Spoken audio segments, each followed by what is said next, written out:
Tila normal na basketball game lang sana ito sa pagitan ng dalawang barangay sa Coronadal City. Pero sa bandang fourth quarter ng laro, napansin ng tila yakapan ng dalawang player mula sa magkalabang team. Nagkakapisikalan na pala sila hanggang bumagsak sa court. Pero imbes na pigilan na iba pang manlalaro, sumugod pa sila sa kaguluhan.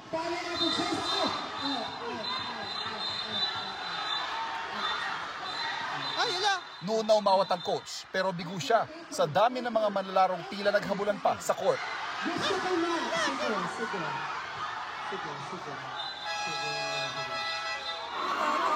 Pati mga supporter ng mga team, sumugod sa gitna ng court. Tila may dinudurot, may hinahamon din ang iba sa kabilang grupo. Dahil sa insidente, hindi na ipinagpatuloy yung laro. Pinalabas na rin ang mga sangkot na player sa Rambon. Wala pang pahayag ang organizer sa liga.